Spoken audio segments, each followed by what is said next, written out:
Hello, I'm Charlotte Leisman. Welcome back to the Gothic Literary Society. Welcome to September. Those of us who are vampires are very happy that summer is over.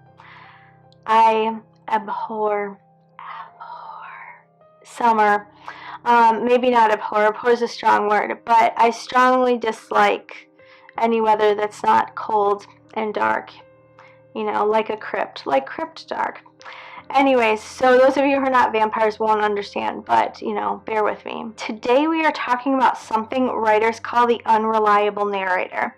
So with an unreliable narrator, you have the story told from the point of view of only one character, and that's very important. So you cannot use multiple points of view, you cannot head hop at all.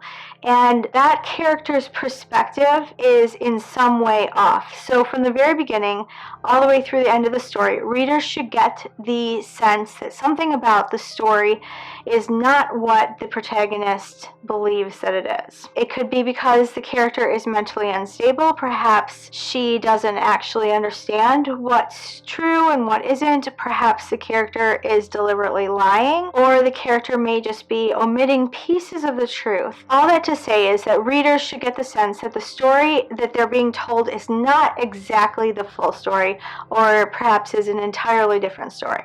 So let's look at two examples of that. So the first one is a non-Gothic example. It's Shutter Island. This is a really good example, and it's an easy one for people to get hold of, especially since there's also a movie. So we'll talk about both just very quickly. So the story is told from Teddy Daniels' perspective, and on the surface he claims to be an investigator, and he's going out to Shutter Island, which is an island for the criminally insane who are imprisoned in a psychiatric facility. He's going out there to investigate, supposedly, an escape. So one of the prisoners has gone missing. Well, as the story progresses, we get the sense that something about Teddy Daniels' story is not correct. So I'll give you just one example of this. So at some point in the story, he actually makes it to Ward C. So there are several wards on the island, and Ward C is the highest security ward. And while he's there, he breaks in and he encounters someone he knows by the name of George Noyce. And George encounters him and says several very odd things. So first of all, George addresses Teddy by the name Latus.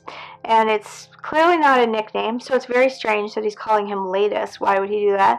And then also he says several things that are odd. So when Teddy asks George why his face appears to be so beaten, it looks like he's all swollen up and he's clearly been in a fight recently, George says, "Well, you did this to me." George also alludes to several things that supposedly Teddy had done or said in the past, and this is clearly in contrast to Teddy's perspective, because Teddy Daniels has already stated that he has never been to Ward C. So how did he come in contact with George while he was on the island? In fact, Teddy says he's never been to Shutter Island before. So that's just one small example, and there are others throughout the book and the movie. And the writer does that very intentionally in order to throw you off, and you instantly, as a reader, understand that something about what Teddy's saying to us is not accurate, and we don't really know his motives until later in the story, of course. So hold that thought. A second good example from Gothic writing would be Mary Cat Blackwood from We Have Always Lived in the Castle by Shirley Jackson. So we covered this in a book review in July, so we won't go too far into it this time. If you'd like to watch the book review, I highly recommend it. It's a really interesting one. It's my favorite work of Gothic writing ever. I'll leave a link to it. So Mary Cat, we get the sense that Mary Cat is different in some way instantly in the book, and we talked about this in the first paragraph. She says that with any luck she could have been born a werewolf. Now she alludes to the length of her fingers, saying that because two of her fingers are the same length, which is very abnormal, that means that she could have been born a werewolf, but she's had to make do with her circumstances. She also tells us she particularly likes Richard Plantagenet, whom Shakespeare portrayed as a man who killed several members of his family, and she says she loves the Amanita phalloides deathcap mushroom, which is a poisonous mushroom. So instantly, I mean, this is the first page, first paragraph of the book. Instantly, readers have the sense that something is very strange with Mary Cat, and that progresses throughout the book.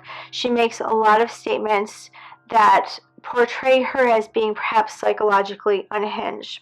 So that's a really good Gothic example. So those are two examples of what it looks like to use an unreliable narrator, but the question is, why?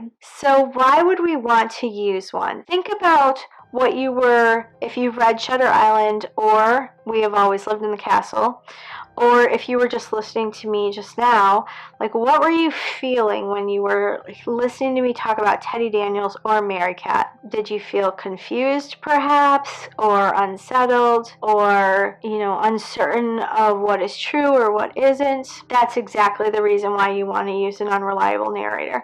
So there are a number of different reasons, but they all boil down to this. We use an unreliable narrator when the writer wants the reader to consider something that perhaps he or she wouldn't be open to considering. So, for instance, with Shutter Island, we discover, plot spoilers, we discover, of course, that Teddy Daniels has been to Shutter Island before. In fact, he's one of the prisoners there. And he did beat George Noyce very badly. That's why his face is all black and blue and swollen. And Teddy is there because he drowned his wife. So the reason why we would want Teddy to be an unreliable narrator is because at the end of the story, right before they take him away to be lobotomized, so they're going to, in case you don't know, cut out a piece of his brain, Teddy says something in the film version that is a little clearer than in the book version, but it's there regardless. So what would you rather, die as a good man or live as a monster? And it's a very interesting question. So essentially he's saying, would you rather die having believed in this false reality that he was this good guy who was nice to his wife and she just accidentally died in a fire, and you're on the Shutter Island just as an investigator? Would you rather die that way? Would you rather lose all your mental faculties and be lobotomized having believed that that's who you were? Or would you rather live with all of your mind intact and know that you were the man who killed your wife and is on this island and is violent and ruthless with other people? So it's a very interesting question, and it's the kind of question that causes people to think more deeply, and using an unreliable narrator shakes people up. So it causes them to stop and to step out of their paradigms for a minute and to consider, because that's not a question that we face in everyday life. And in order to get the readers to go there and to really think about it very deeply, and this is something that's stuck with me for many years after reading the book and watching the movie, is that very question, because it's an interesting one. And by using an unreliable narrator, you open people up to considering something that's so far out of their element. The same is true in a different way in Jackson's book, We Have Always Lived in the Castle.